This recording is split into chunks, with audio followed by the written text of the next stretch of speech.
अस्सलाम वालेकुम। दुरूद शरीफ पढ़।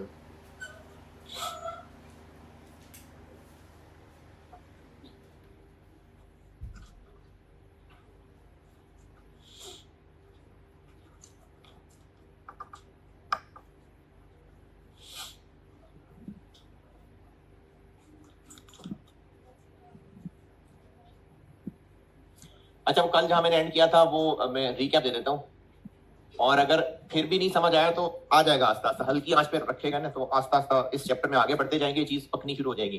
12 लिख रिकैप दे देता हूँ। अगर हम बेसिस लें डायरेक्ट लेबर आर्स, तो ओ क्या निकला था? 58 168 पर आर। और अगर हम मशीन आर्स लें तो ओ निकला था 140 पर आर। अगर हम यूनिट्स को बेस लें तो ओ निकला था 84 पर यूनिट। अगर बेस लें डायरेक्ट मटेरियल कॉस्ट को तो ओ निकला था 70% ऑफ मटेरियल कॉस्ट। अगर हम बेस लें डायरेक्ट लेबर कॉस्ट को तो ओ निकला था, और अगर प्राइम कॉस्ट को लें तो ओ निकला था 0.25% ऑफ प्राइम कॉस्ट। एक तो मैं इन ओ के मतलब दोबारा समझाता हूं, और इसका फिर मैंने इस्तेमाल करके जो पर यूनिट निकाला था वो दोबारा बताता हूं। अगर एक ट्रांसपोर्ट कंपनी है और उन्होंने गाड़ियां किराए पे देनी है, तो उन्होंने कस्टमर को प्राइस चार्ज करनी है, तो जरूरी है कि उन्होंने कोई ना कोई अपने खर्चों का रेट निकाला।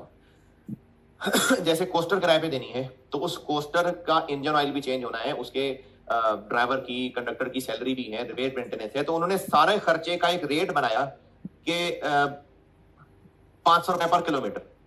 इस 500 रुपए पर किलोमीटर की इंटरप्रिटेशन क्या है? उन्होंने हिसाब किताब लगाया है कि गाड़ी 1 किलोमीटर चलेगी तो 500 रुपए खर्चा है। अब ये फायदा क्या दे रहा है उनको, ये वाली कैलकुलेशन? अगर एक कस्टमर आया है कि जी मैंने ये गाड़ी लेके जानी है मरी, तो इतने इतने किलोमीटर लगेंगे। अच्छा, वो कहेंगे इतने इतने किलोमीटर लगेंगे, 500 इंटू इतने, हमारा इतना खर्चा होगा, ठीक है जी इतने पैसे दे देना आप हमें इसके। तो इन खर्चों का इस्तेमाल अगर एक रेट की शक्ल में निकाल लिया जाए तो बिजनेस को फैसले करने आसान हो जाएगा।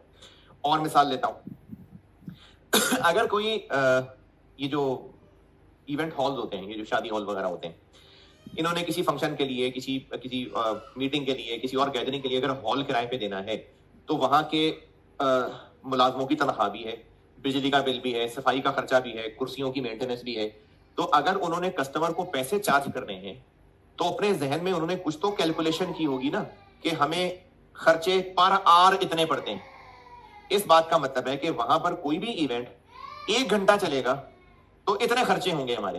क्या फायदा ये रेट जानने का बिजनेस को? अगर कोई कस्टमर 6 घंटे के लिए वो हॉल ले रहा है किराए पे, तो बिजनेस कैलकुलेशन करेगा, अच्छा 1 घंटा हो तो इतना खर्चा होता है, 6 घंटा इतना, इतने पैसे चार्ज करेंगे हम आपको। तो बिजनेसेस के लिए खर्चों को किसी एक रेट की शक्ल में कैलकुलेट करना उनको आगे आसानी देगा डिसीजन मेकिंग करने में। तो ओवरहेड एब्जॉर्प्शन रेट का ये कॉन्सेप्ट कि बिजनेस ने अपने ओवरहेड्स के लिए साल के शुरू में एक रेट बना लिया। इसका यूज क्या है? किसी भी टोटल एक्टिविटी के लिए वो प्लान कर सकता है कि इतना खर्चा होगा। अब उसको किस शक्ल में कैलकुलेट करना है ये बिजनेस की मर्जी। जैसे आपको अगर बचपन में straight line method, reducing balance method, आर्स मेथड की डेप्रिसिएशन सिखाई है, तो इसका मतलब है कि हर बिजनेस ये सारे मेथड लगाता होगा, कोई एक लगाता होगा। तो ये मैंने आपको मुख्तलिफ मेथड्स बताए हैं, बिजनेस तो कोई एक ही यूज करता होगा। तो AOAR का मतलब ये है कि बिजनेस ने अपने सारे खर्चों को किसी ना किसी एक्टिविटी के साथ जोड़ लिया है और उसको एक रेट की शक्ल में कैलकुलेट कर लिया साल के शुरू में। 168 पर लेबर आर का मतलब यह है कि बिजनेस ने हिसाब किताब लगाया है कि अगर इस साल में हमारे वर्कर्स 1 घंटा काम करेंगे तो उनको जो पैसे देने वो तो अलग है, इतने रुपए के ओवरहेड्स भी हो रहे होंगे। ये इसका मतलब है। अगर उस बिजनेस ने ये नहीं, ये वाला फार्मूला लगाया हुआ है, तो इसका क्या मतलब है? बिजनेस ने हिसाब किताब लगाया हुआ है कि मशीन 1 घंटा चलेगी तो इतने रुपए के ओवरहेड्स होंगे। अगर बिजनेस ये वाला नहीं, ये वाला तरीका यूज करता है, तो 84 पर यूनिट OAR का मतलब है कि इस साल हम जितने भी यूनिट्स बनाएंगे, 1 यूनिट बनेगा तो इतने रुपए के ओवरहेड होंगे। ये इस OAR का मतलब है। है जी। अब इससे मैंने कहा था कि OAR जिस भी शक्ल का निकाला हुआ है, इस OAR को यूज करते हुए पर आर की जगह पर यूनिट कैलकुलेट करके दिखाएं, परसेंटेज की जगह पर यूनिट कैलकुलेट करके दिखाएं, ये कहा था। तो इसका तरीका ये था कि अभी ये 168 पर लेबर आए, यानी 1 घंटा लेबर वर्क करेगी तो इतने ओवरहेड्स हैं। एक यूनिट के लिए कितने होंगे, तो हमें देखना पड़ेगा कि एक यूनिट के लिए घंटे फिर कितने लगेंगे। क्योंकि एक यूनिट के लिए आधा घंटा लगेगा। देखिए, अगर बिजली का बिल 1 घंटा एसी चलेगा तो 500 रुपए, तो आधे घंटे के लिए इसको 0.5 से मल्टीप्लाई करना पड़ेगा ना। तो 1 घंटा लेबर काम करती है तो इतने रुपए ओवरहेड्स होते हैं। हम अगर ये देखना चाह रहे हैं कि एक यूनिट बनेगा तो कितने, तो हमें यूनिट का इसके साथ लिंक देखना पड़ेगा कि एक यूनिट बनाने में घंटे कितने लगते हैं। आधा घंटा लगता है, तो 68 को आधे घंटे से मल्टीप्लाई कर लें तो ये 84 क्या चीज निकल आएगी। इसको यूज करते हुए हमने क्या जान लिया, एक यूनिट बनेगा तो कितना एफओएच आएगा। तो OAR को यूज करके हम प्रोडक्ट की कॉस्ट पर यूनिट में एफओएच का जो पोर्शन शामिल है, पोर्शन क्या, जब कल मैंने बात शुरू की थी तो 80 रुपए 90 रुपए निकालने में डायरेक्ट मटेरियल, डायरेक्ट लेबर और एफओएच लिखा था ना, तो वो जो एफओएच की फिगर है ये वो निकाल लिया है। अगर बिजनेस OAR का तरीका ही ये वाला यूज कर रहा है तो फिर तो आंसर ही 84 पर यूनिट आ रहा है ना। लेकिन अगर कोई और तरीका यूज कर रहा है और इस OAR को यूज करते हुए हमें इवेंचुअली क्या निकालना है, एक यूनिट बनाने में कितना ओवरहेड आएगा, तो उसको यूज करने का तरीका यह है कि ये OAR क्या है, मशीन 1 घंटा चलेगी तो इतना खर्चा है, एक यूनिट बनाने में कितना खर्चा है, तो देख लेंगे एक यूनिट बनाने में कितने घंटे मशीन चलानी पड़ेगी। तो एक यूनिट बनाने में कितने घंटे मशीन चलानी पड़ेगी, 0.6। तो एक यूनिट बनाने के लिए 0.6 से मल्टीप्लाई करेंगे तो 84 आ जाएगा। ये पहले ही 84 पर यूनिट है। इसकी क्या इंटरप्रिटेशन है कि पूरे साल में जब भी काम होगा तो जितने रुपए का मटेरियल लगा करेगा उसके 70% के बराबर एफओएच का खर्चा भी हुआ करेगा। OAR का मकसद यह है, एक और मिसाल आई अभी अचानक, शायद आपको काम की लगे, नहीं तो कोई बात नहीं। जो बड़े होते हैं घर के, वो अपने किसी ना किसी काम से बाहर जा रहे हैं, कोई बाजार जा रहा है, कोई ऑफिस जा रहा है, कोई कहीं जा रहा है। अगर घर के बच्चे को भी किसी वजह से बाहर भेजना है तो उसको किसी ना किसी बड़े के साथ जोड़ा जा सकता है। तो ये जो ओवरहेड है ना, इसको किसी ना किसी बड़े के साथ जोड़ा हुआ, किसी के साथ जोड़ दिया है कि अगर लेबर इतने घंटे काम करेगी तो चलो साथ एफओएच भी इतना हो रहा होगा, मशीन इतने घंटे चलेगी तो एफओएच भी इतना इतना हो रहा होगा। तो बिजनेस ने अपनी कैलकुलेशन में आसानी के लिए ओवरहेड्स को किसी ना किसी एक्टिविटी के साथ जोड़ के एक रेट निकाला होता है, इसको ओवरहेड एब्जॉर्प्शन रेट कहते हैं। अगर अभी भी कुछ भी नहीं समझ आ रहा तो बस सब्र से चलते जाएं, जैसे जैसे सवालों में आगे बढ़ेंगे होगी बेहतरी। सच में कुछ समझ नहीं आ रहा। इसको यूज करना है कि इसको यूज करके ये निकालना कि एक यूनिट बनाने के लिए कितने एफओएच चाहिए। तो हमें देखना पड़ेगा कि एक यूनिट बनाने के लिए कितने रुपए का मटेरियल लगता है। अगर 5000 यूनिट्स बनाने के लिए 6 लाख रुपए का मटेरियल लगना है तो एक के लिए 100, जितने रुपए का मटेरियल लगेगा उसके 70% के बराबर एफओएच भी हुआ करेंगे। तो एक यूनिट बनाने के लिए इतने के एफओएच होंगे। लेबर आर, एक यूनिट बनाने के लिए आधा घंटा लगता है और उस वर्कर को 200-400 रुपए पर आर देते हैं, तो एक यूनिट बनाने में कितने रुपए की लेबर लगेगी, 200 रुपए की। इस 42% का मतलब यह है कि जितना भी लेबर का खर्चा होगा उसके 42% के बराबर एफओएच का भी खर्चा होगा। तो इसका 42% ले लेंगे तो ये हर दफा 84 क्यों आ जाता है, क्योंकि डाटा वही लिया हुआ है। मैंने सेम डाटा को 6 अलग अलग मेथड से सॉल्व किया है, एंड रिजल्ट तो वही 84 ही आ जाता है। यानी नीचे ग्राउंड फ्लोर तक पहुंचना है, एक सीढ़ियों का रास्ता है, एक दूसरी सीढ़ियों का रास्ता है, एक छलांग लगाने का रास्ता है, पहुंचना तो ग्राउंड फ्लोर तक ही है। तो मुख्तलिफ रास्ते हैं बस उसके। कुछ कुछ बन रही है बात कि नहीं। चले अब यहां से आगे बढ़ते हैं और मैं आपको एग्जाम क्वेश्चन एक क्लास में कर देता हूं, एक होमवर्क दे देता हूं। अभी आप पढ़ लीजिए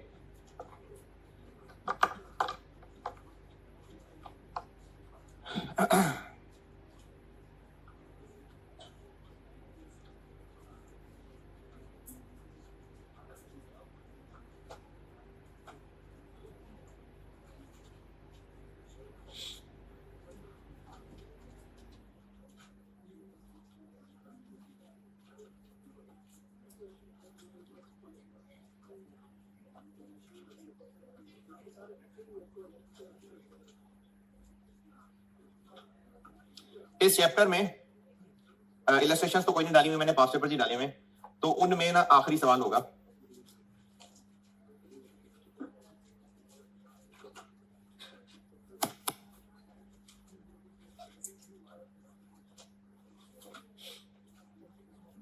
इस चैप्टर में आखिरी सवाल होगा।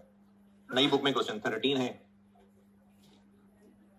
पुरानी में शायद 12 होगा। स्प्रिंग 2008 अटेम्प्ट का सवाल है। पहुंचे? इसका पार्ट ए अभी नहीं पढ़ाया तो पार्ट ए छोड़ दें, पार्ट बी पढ़ लें। मैं करता हूं बोर्ड पे।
चलें, पढ़ लिया। अच्छा, इसके बाद इस सवाल के बाद मैंने आपको ना वो डिपार्टमेंट्स की इंफॉर्मेशन देनी है। डिपार्टमेंट्स क्या होते हैं, प्रोडक्शन डिपार्टमेंट और सर्विस डिपार्टमेंट। उस गहराई में जाए बगैर ये सवाल हो जाएगा, इसलिए पहले ये सवाल करा रहा हूं। अगर एक बिजनेस में बहुत सारे डिपार्टमेंट, एक फैक्ट्री में बहुत सारे डिपार्टमेंट्स हैं, तो इसका मतलब है कि अगर एक बिजनेस है जो कपड़े से कपड़ा, क्लॉथ, फैब्रिक, उससे शर्ट सीता है, तो एक मशीन के अंदर वो कपड़े का थान जाएगा और छोटी छोटी शर्टें बाहर आ जाएंगी। हैं?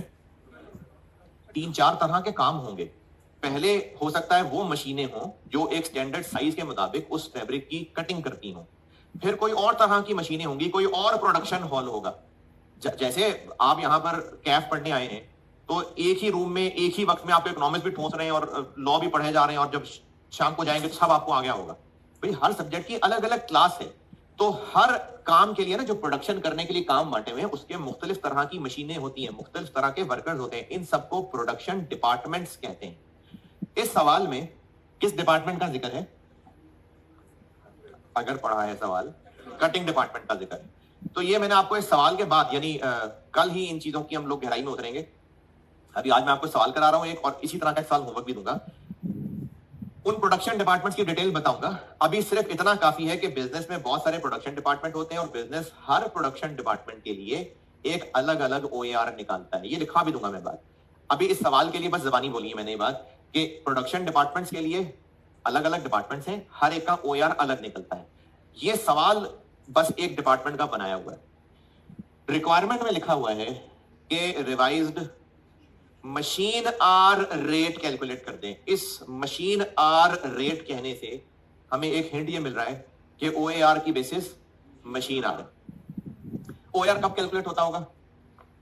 शुरू में, क्वार्टर का भी हो सकता है, साल का भी हो सकता है।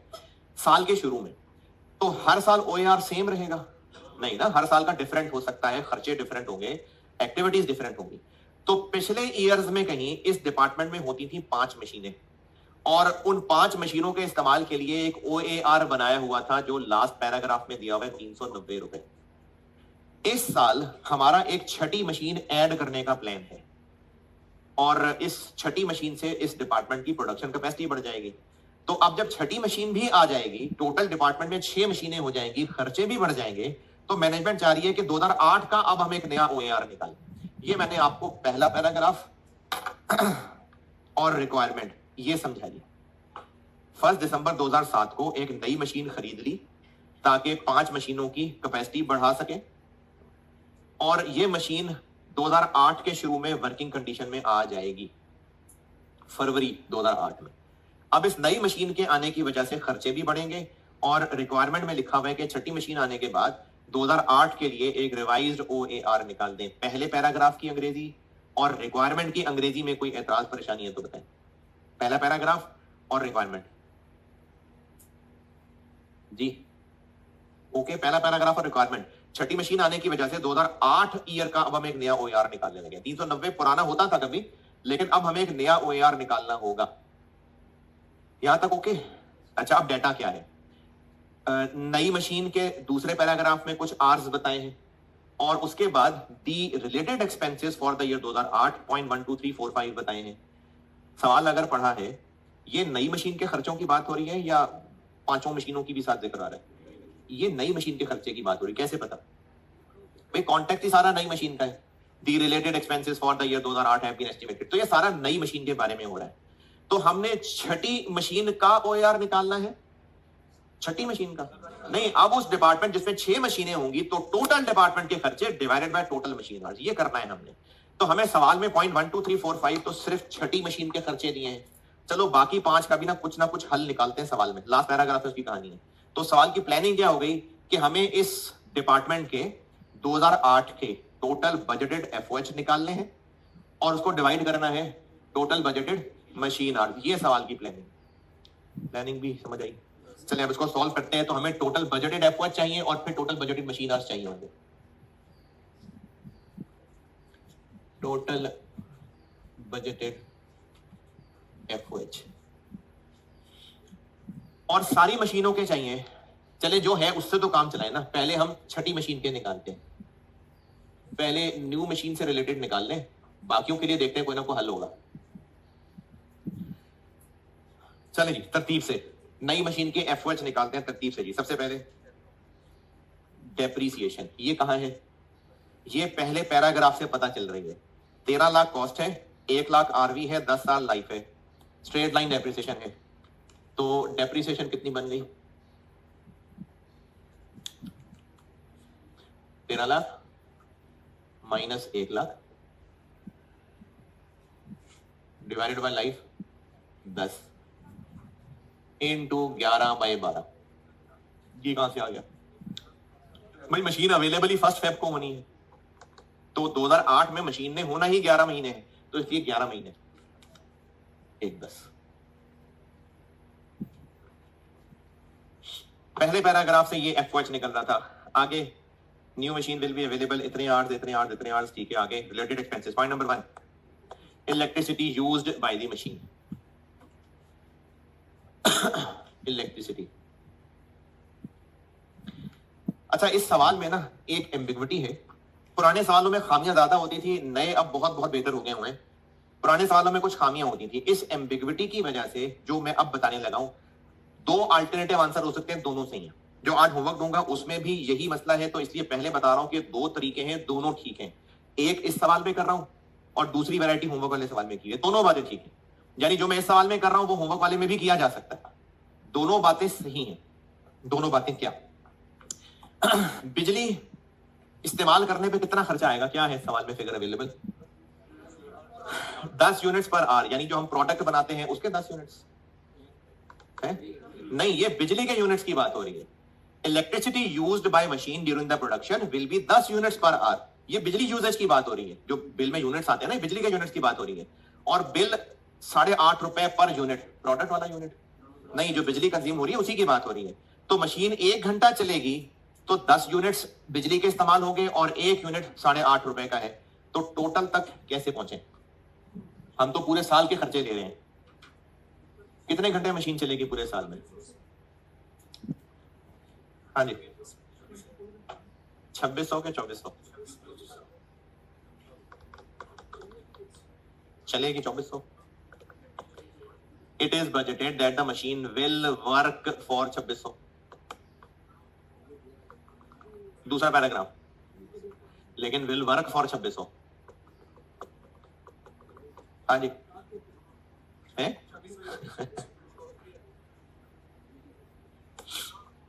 2400।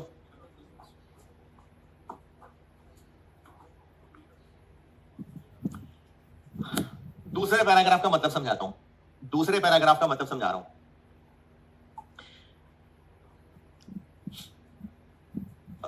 ये जो एसी है ये ऑन होते ही ठंडी हवा फेंकना शुरू कर देता है। कुछ मिनट कुछ सेकंड के बाद इसका कंप्रेसर ऑन होगा तो ठंडी हवा देगा।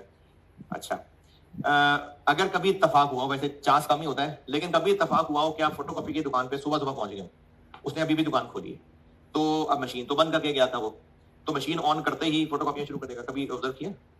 कभी हुआ था जब मशीन बंद पड़ी हुई थी है, तो फिर वो ऑन करेगा, तो फिर है वो कहेगा थोड़ी देर अभी मशीन गर्म हो ले, थोड़ी चल जाए, फिर फोटोकॉपी शुरू करेगा। क्या समझा रहा हूं मैं? वो उधर वो लाल शर्ट के साथ और उसके साथ आपके साथ वाला, हाँ क्या समझा रहा हूं? मशीन गर्म होगा, ठीक। तो फिर क्या करें? फिर उसके बाद क्रेडिट सेल्स की क्या बात बताई थी मैंने? है नहीं बताई? कैश सेल वाली वो भी नहीं बताई। क्या किया था भाई, क्या कर रहे थे क्रेडिट सेल्स? तो फोटोकॉपी मशीन अगर ऑन की है तो वो ऑन करते साथ ही वर्किंग कंडीशन में नहीं आएगी, कुछ 2 4 5 मिनट लगेंगे। इसी तरह से जब फैक्ट्री रात को बंद कर गए, फिर सुबह फैक्ट्री खोली, तो शिफ्ट शुरू, बल्कि शिफ्ट नहीं कहता, सुबह जब वर्किंग शुरू होने लगेगी, मशीनें ऑन कर दी, मशीनें ऑन करने के हो सकता है आधे घंटे बाद काम शुरू किया जाता हो। ये रोजाना होता होगा। अब वो जो शुरू वाला आधा घंटा है, उस आधे घंटे में बिजली इस्तेमाल नहीं हो रही है, लेकिन रोजाना मशीन के स्टार्ट करने में आधे घंटे बाद काम शुरू होना, पूरे साल में मिला के ये 80 घंटे लग जाएंगे। ये पहले बुलेट पॉइंट का मतलब है। ये जो दूसरे पैराग्राफ में लिखा हुआ है कि मशीन विल वर्क फॉर 2600 घंटे, लेकिन इन 2600 घंटों में फॉलोइंग शामिल है। अच्छा, फॉलोइंग क्या है? पहला bullet point, 80 hours for setting up. ये वो है जो मैंने कहा रोजाना आधा घंटा लगा करेगा। ये मशीन सेटअप होने में, स्टार्ट होने में टाइम लिया करेगी। ये पूरे साल के मिला के टोटल 80 आवर्स है। 80।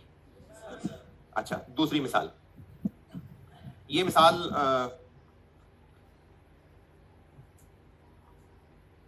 चले लड़कों की मिसाल। बाइक कभी ट्यूनिंग कराने गए हो? अच्छा, ट्यूनिंग करवा रहे हैं तो एंड पे ना एक बड़ा तकलीफ का काम होता है? वो पेट्रोल निकालते हैं। अच्छा, जब वो निकाल रहे होते हैं तो दिल में एक खिंच पड़ रही होती है, और थोड़ा करो ना, थोड़ा निकालो।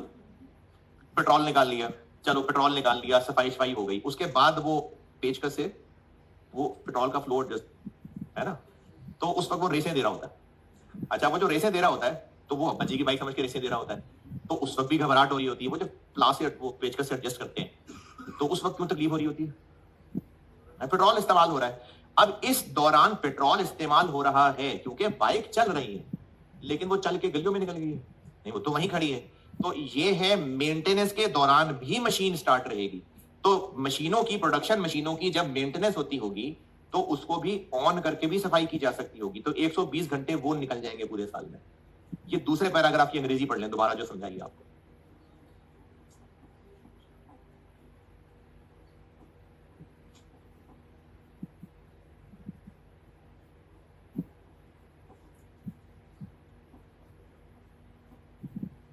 हाँ जी, दूसरा पैराग्राफ।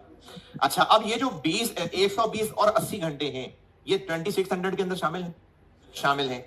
इन 200 घंटों में, कौन से 200? इन 200 घंटों में मशीन बिजली इस्तेमाल कर रही होगी। लेकिन जो पॉइंट 1 की वर्डिंग है ना, पॉइंट 1 की वर्डिंग, वो वर्डिंग देखें, ड्यूरिंग प्रोडक्शन। अब ये गैर इखलाकी हरकत है। अगर एग्जामिनर बस इतना कह देता कि मशीन यूजेस इतने यूनिट्स पर आवर, तो फिर ठीक था। लेकिन उसने कहा है प्रोडक्शन के दौरान मशीन 10 यूनिट बिजली का इस्तेमाल कर जाएगी। अब इस एम्बिग्विटी की वजह से हम दो तरह से सवाल सॉल्व कर सकते हैं। एक, वो जो बाकी 200 घंटे हैं उनकी बिजली के बारे में कुछ बताया ही नहीं, तो इग्नोर कर दें। दूसरा हल, उन 200 घंटों में भी इतनी ही बिजली इस्तेमाल हो रही होगी, तो बिजली तो पूरे 2600 घंटे इस्तेमाल हो जाएगी। अच्छा, अगर 2600 घंटे और 1 घंटा बिजली चलेगी तो 10 यूनिट इस्तेमाल होंगे, और 1 यूनिट 8.5 रुपए का। अच्छा, अगर ये कहा होता सवाल में कि during production 10 unit per hour और during maintenance 5 unit per hour, तो फिर हम 2400 को 10 से मल्टीप्लाई करते और 200 को 5 से, फिर ऐसे सवाल सॉल्व होता। लेकिन ये कहा नहीं है, तो या तो ये अज्यूम कर लें कि उन 200 घंटों की बिजली नहीं बताई तो इग्नोर, सिर्फ 2400 ले लें, और या फिर उन 200 घंटों में भी इतनी ही बिजली थी तो पूरे 2400 से करेंगे वो भी सही है, 2600 से करेंगे वो भी सही। कितना बना? 221। अच्छा, यहां मैंने 11/12 नहीं किया, पूरा साल। भाई आवर्स की कैलकुलेशन है, ये तो डेप्रिसिएशन 1 साल की थी इसलिए महीने लिए थे, तो है ही टोटल आवर्स। पॉइंट 2, मेंटेनेंस पे लगेंगे 25,000 पर मंथ, तो इंटू 11, 275। अच्छा, वैसे तो मुझे उम्मीद है सबको पता ही है, लेकिन फिर भी कुछ मासूम बच्चे भी हो सकते हैं। ये 11 या 11/12? ठीक है ना, 11। नेक्स्ट पॉइंट, मशीन की पार्ट रिप्लेसमेंट का खर्चा होगा, को फिल्टर वगैरह, को नट बोल्ट वगैरह चेंज करते होंगे। कितना? 10,000 पर मंथ, 110। और मशीन का ऑपरेटर है, उसकी पर मंथ सैलरी है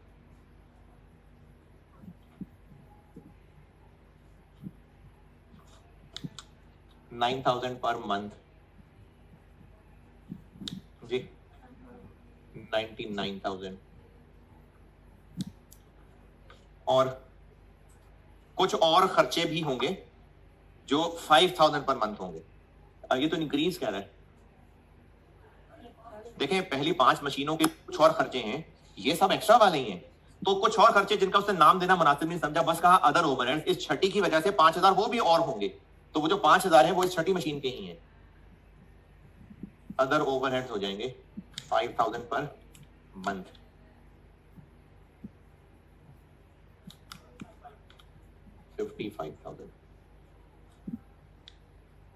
पहले पैराग्राफ से डेप्रिसिएशन है और 0.1 से लेके 0.5 तक ये सारा कुछ सामने इसी खर्चे का पूछना है तो बताएं।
जी बेटे, पहला पैराग्राफ और 0.1 से 0.5 तक कर क्या रहे हैं हम लोग? सवाल का प्लान दोबारा, हम लोग टोटल बजटेड एफओएस निकाल रहे हैं सिर्फ छठी मशीन के, सारी मशीनों के, और उनको फिर सारी मशीनों के टोटल आर से डिवाइड करेंगे। लेकिन अभी तो सामने सिर्फ नई मशीन के हैं। अगर किसी तरह बाकी 5 के भी पता चल जाए तो वो भी यहां ऐड कर लें। चले देखते हैं, कोई हिसाब लगाते हैं। एग्जिस्टिंग मशीन्स का होगा कोई ना कोई हल, लिखता हूं मैं यहां। उसके बाद जब इसका टोटल करेंगे तो ये OAR का न्यूमरेटर मिल गया।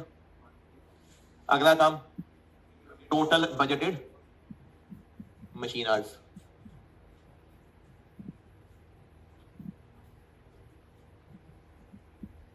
सिर्फ छठी मशीन के, सबके,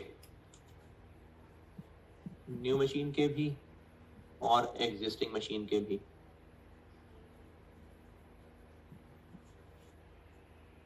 निकालता हूं तो रिवाइज्ड OAR हो जाएगा दिस डिवाइडेड बाय दिस। ये है सवाल की रिक्वायरमेंट। आर्स पे आता हूं, इस सवाल पे आता हूं वापस। एक और मिसाल समझें।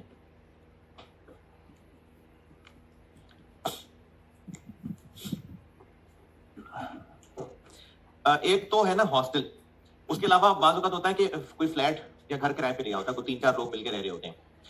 तो अगर आप में से कोई ऐसा है तो चलो उसके पास रेडी एग्जांपल होगी। अगर कोई है ऐसा, कोई 3-4 लड़के फ्लैट किराए पे लेके रह रहे हैं, हॉस्टल में कुछ हॉस्टल नहीं मिल रहा था तो एक कमरा फ्लोर किराए पे लेके 4 लड़के रह रहे हैं, महीने का खर्चे का क्या हिसाब किताब होगा? पर हेड कैसे निकालेंगे? सारे खर्चे डिवाइडेड बाय रहने वाले लोग, ठीक है? तो हर उस महीने का पर हेड खर्चा निकल आएगा। अब फैमिली पे आते हैं। अगर एक फैमिली में टोटल लेट से 6 फैमिली मेंबर हैं और 3 लाख महीने का फैमिली का खर्चा है, तो पर हेड क्या बना? 50,000। इसका मतलब पर हेड इतने रुपए खर्चे हैं।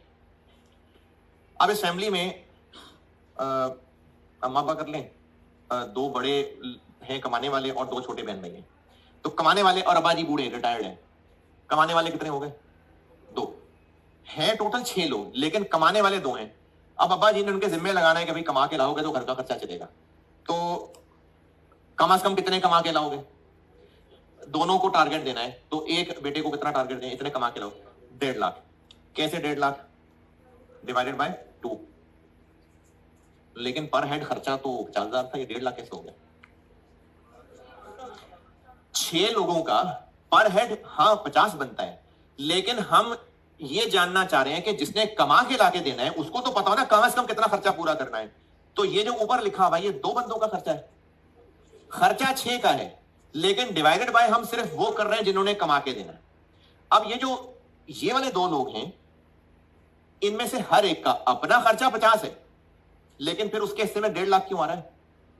क्योंकि बाकियों का भी लाख इसी में एब्जॉर्ब हो रहा है, इसी ने वो एब्जॉर्ब करना है, इसी ने कमा के देना है।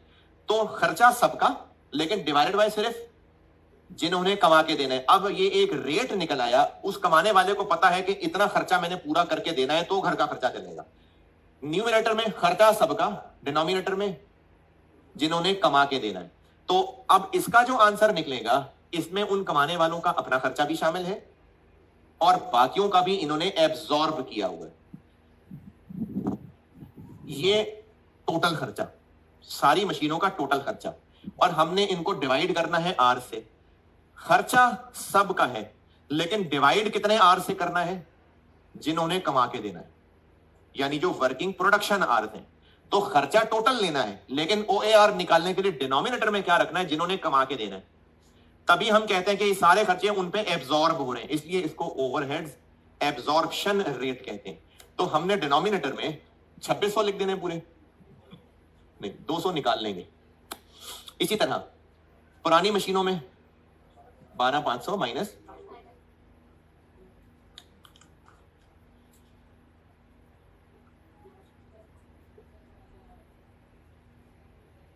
खर्चे सारे हैं, लेकिन डिनोमिनेटर में सिर्फ जिन्होंने कमा के देना। यहां तक भी सब ठीक है? अब क्या रह गया? एग्जिस्टिंग मशीनों के खर्चे। एग्जिस्टिंग मशीनों के खर्चे, उन्होंने टोटल खर्चे बताने की बजाय एक पहेली सी ये बनाई कि आपको ना पर आर की फिगर बता दी। तो हमें तो टोटल करना है, तो उसको मल्टीप्लाई कर लेंगे टोटल आर से। पर आर क्या बताया आपको? 390। ये टोटल तक पहुंचना है ना, ताकि ये न्यूमरेटर पूरा हो जाए। इनटू 12,500 या 11,600? अच्छा, क्यों 12,500? क्योंकि खर्चा टोटल लेना है। देखिए 2600, 2400, तो मल्टीप्लाई बाय क्यों 11,600? हाँ, यानी 11,600। अच्छा, 12,500।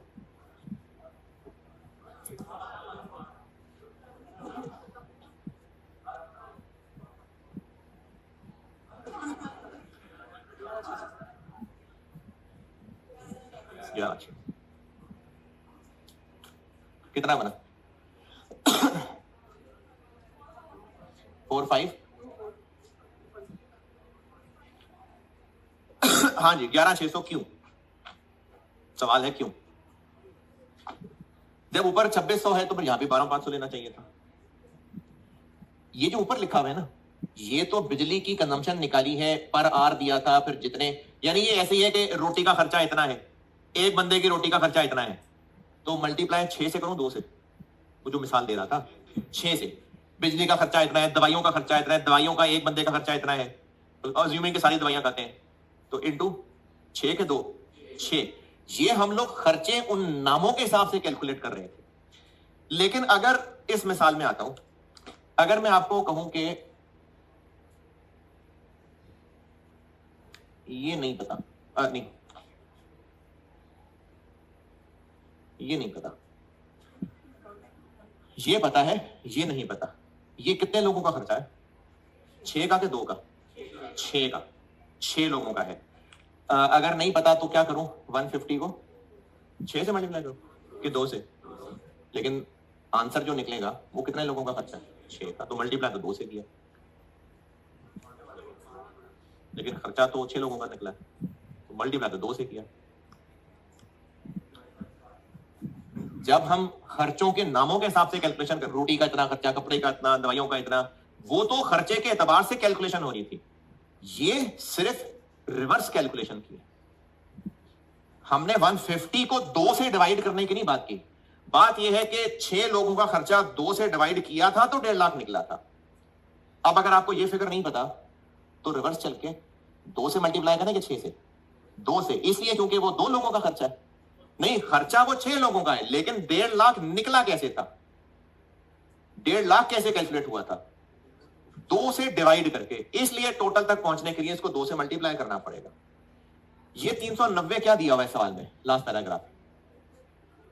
ये पहले ओवरहेड्स की रिकवरी का रेट था, यानी ये उन 5 मशीनों का ओएआर था। ओएआर निकला कैसे था? उन 5 मशीनों के टोटल खर्चे लिए होंगे, लेकिन उनको डिवाइड 12,500 से किया होगा, नहीं 11,600 से, तो 390 निकला होगा। क्योंकि 390 ओएआर निकाला था, तो टोटल खर्चा डिवाइडेड बाय सिर्फ कमाने वाले आर्स, तो 390 आया था। अब अगर हमने ये फिगर निकालनी है तो इसको मल्टीप्लाई 11,600 से कर रहे होंगे, तो इससे वो 11,600 आर्स का खर्चा आएगा टोटल। तो फिर 11,600 से क्यों मल्टीप्लाई कर रहे हैं?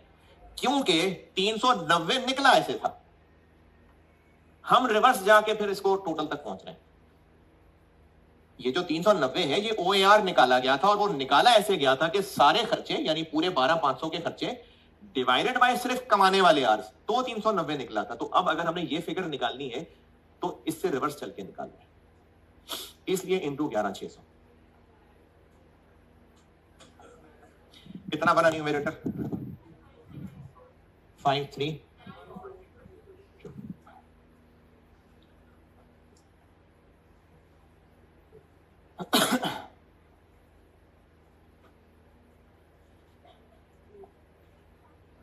385 पॉइंट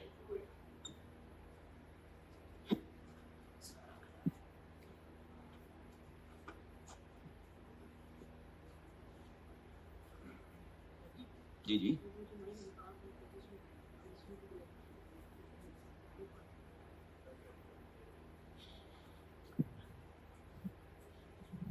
390 निकालने के लिए ये जो ऊपर खर्चे बने होंगे उन 5 मशीनों के खर्चे भी ऐसे ही बने होंगे। वो सवाल वाले ने आपसे कैलकुलेट नहीं करवाए, वरना अगर उन 5 मशीनों का ओआर निकालना होता तो इसी तरह से खर्चों की लिस्ट बनी होती ना। उन 5 मशीनों की रेशन आती, उन 5 मशीनों की बिजली आती, तो वो बिजली कैसे कैलकुलेट होती? 11,600 या 12,500? 12,500। तो आपको वो टोटल फिगर दी नहीं है, वरना असल में ये ऐसे ही कैलकुलेट हुई होगी। ऊपर 12,500 आवर्स के ही खर्चे आए होंगे, लेकिन हमसे जो पहली सॉल्व कराने का रास्ता लिया है ना, वो रास्ता लिया है 390 से। तो हम इस फार्मूले से उल्टे चले, क्योंकि 390 निकला ऐसे होगा कि सारे खर्चे ऊपर लिखे होंगे, लेकिन डिवाइड सिर्फ कमाने वालों से किया होगा, तो 390 आया होगा।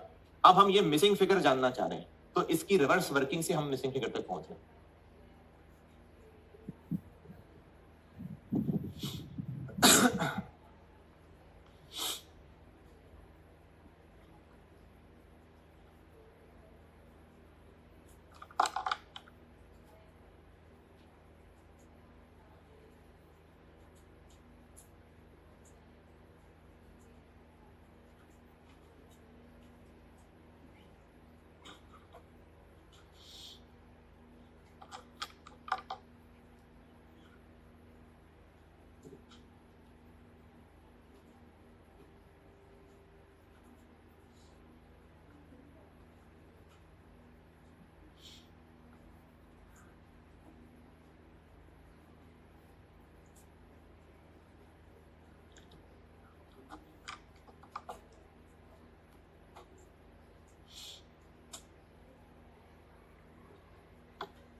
जी बेटे, सवाल की अंग्रेजी पूरी पढ़ लें, किसी पॉइंट में कोई परेशानी है तो बताएं।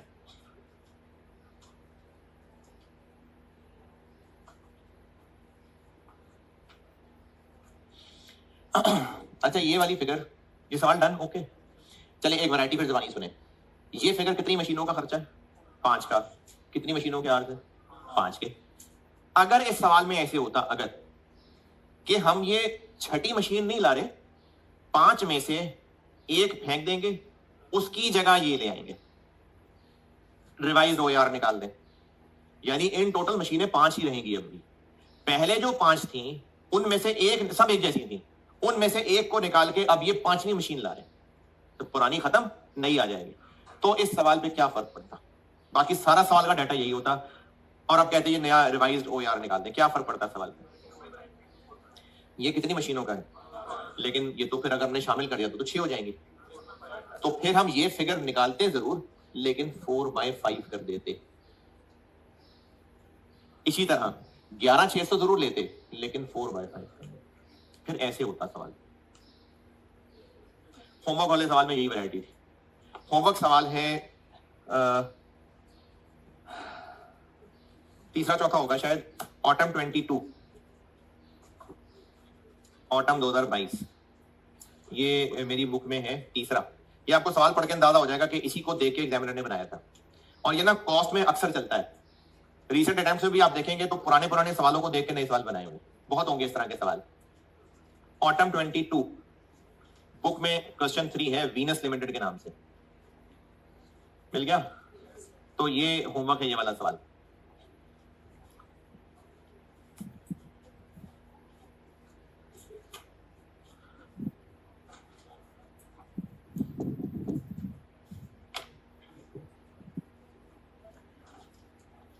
अच्छा ये सवाल चूंकि आपको दिया ही एक डिपार्टमेंट का डाटा था, तो मैंने गहराई बगैर बताया आपको डायरेक्टली सवाल करा दिया। अब असल मसले पे आते हैं। OAR कैलकुलेशन के अंदर प्रॉब्लम्स क्या क्या हो सकती हैं? प्रॉब्लम ये होंगी कि मल्टीपल डिपार्टमेंट्स होंगे। तो एक फैक्ट्री के डिपार्टमेंट्स की डिस्कशन समझ लेते हैं, और मिसाल ले रहा हूं मैं, सिर्फ ये सिर्फ मिसाल ले रहा हूं। अगर फैब्रिक से शर्ट्स बनती हैं, अच्छा ना आपकी फैक्ट्री है ना मेरी फैक्ट्री है, इसलिए जो मिसाल बना रहा हूँ बस एम ही बना रहा हूँ मिसाल। हो सकता है कि ये हो गया रॉ मटेरियल, ये हो गई शर्ट्स हैं, फिनिश गुड्स। हो सकता है कि एक डिपार्टमेंट हो जहां पर, मतलब प्रोडक्शन हॉल हो जहां पर कपड़े की कटिंग होती हो, उसको कह देते हैं कटिंग डिपार्टमेंट। फिर यहां से कपड़े की कटिंग होने के बाद वो कटा हुआ कपड़ा आगे एक और प्रोडक्शन हॉल में जाता हो और वहां पर उसकी सिलाई होती हो, इसको कह देते हैं स्टिचिंग डिपार्टमेंट।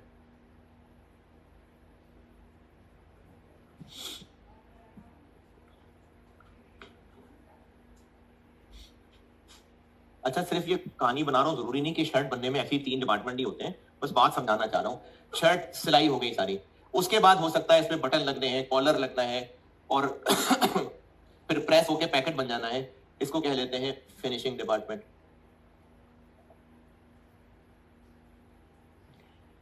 तो कपड़े से प्रोडक्ट बनने तक ये इन 3 डिपार्टमेंट से होता हुआ गुजर रहा है। इन डिपार्टमेंट्स में मशीनें होंगी बहुत सारी, तो उनकी कोई सफाई सुथराई भी करनी होती होगी, मशीनें खराब भी होती होंगी, तो इसके लिए एक अलग से डिपार्टमेंट हो सकता है, मेंटेनेंस डिपार्टमेंट।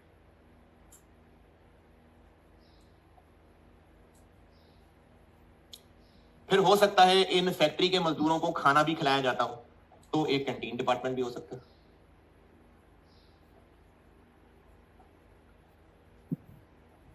तो ये जो कपड़ा है ये यहां से साफ सुथरा होकर रोटी छोटी खाता हुआ जा रहा है, कपड़ा तो यहां से नहीं गुजर रहा, कपड़ा तो ये इधर से निकल के यहां चला गया, लेकिन ये भी तो डिपार्टमेंट ही है फैक्ट्री के। क्यों बने, इनकी जिंदगी का मकसद क्या है? असल में तो फैक्ट्री प्रोडक्शन के लिए बनाई गई थी ना, यहां से यहां तक का जो सफर है वो इन डिपार्टमेंट से गुजरना था। ये क्यों बनाए हम? ये इनकी सपोर्ट के लिए है। तो ये जो ऊपर वाले 3 डिपार्टमेंट हैं इनको कहते हैं प्रोडक्शन डिपार्टमेंट्स।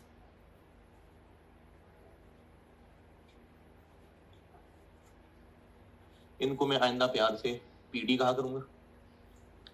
और ये जो उनकी मदद के लिए बनाए गए हैं इनको कहते हैं सर्विस डिपार्टमेंट्स। और इनको प्यार से SD कह लिया करेंगे। यानी एक फैक्ट्री के अंदर जितने डिपार्टमेंट्स हैं उनको हम कैटेगरीज के हिसाब से दो बना देते हैं, या वो PDs होंगे या SDs होंगे। इन SDs में खर्चे नहीं होंगे, यानी ओवरहेड तो पूरी फैक्ट्री के अंदर होंगे, लेकिन प्रोडक्ट ने जो अपनी जिंदगी का सफर है वो PDs में से गुजारना है। तो फिर जब गुजरना PDs में से है तो OAR, अच्छा ज्यादा बेहतर क्या है, पूरी फैक्ट्री का एक ही OAR हो या हर PD का अलग अलग हो तो ज्यादा बेहतर इंफॉर्मेशन है। तो ऐसे ही होता है कि प्रैक्टिकली मल्टीपल डिपार्टमेंट्स हैं तो OAR कैलकुलेट किया जाता है हर PD का अलग अलग।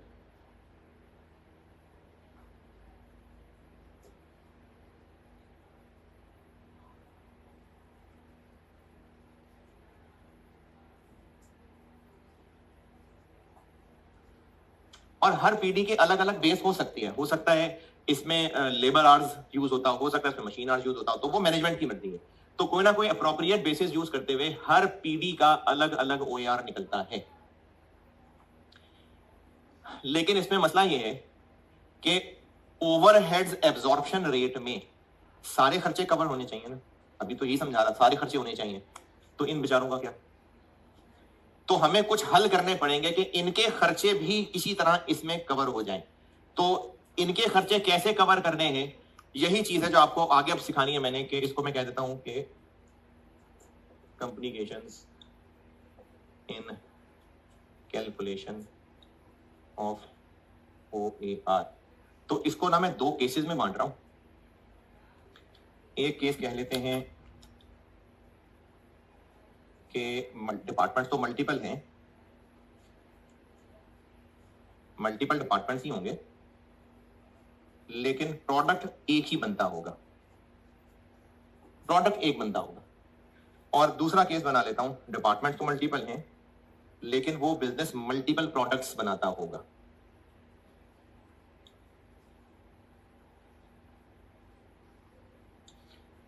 तो अब मैं OAR की कैलकुलेशन में मुश्किलें डाल रहा हूं, यानी अभी तो इस सवाल में इसलिए जरूरत नहीं थी सारा कुछ बताने की क्योंकि बस एक डिपार्टमेंट का डाटा था। असल में ऐसे नहीं होगा, असल में पूरी फैक्ट्री के खर्चे दिए होंगे, मल्टीपल डिपार्टमेंट दिए होंगे, तो मसले का हल कैसे निकलेगा, इसको मैंने कह दिया complication in calculation of OAR।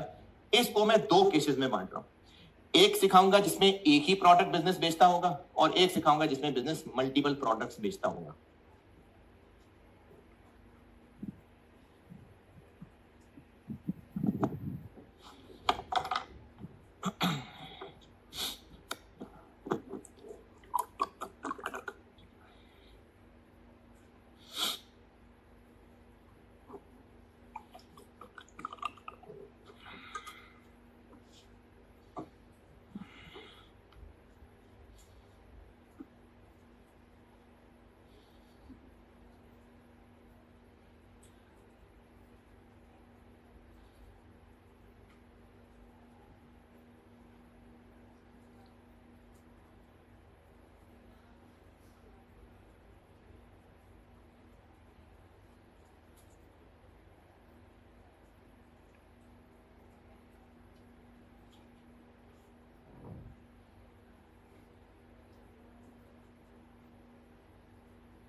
कल मैंने सुनाई थी कोई नहीं, क्या बोला? हाँ हाँ हाँ ठीक है।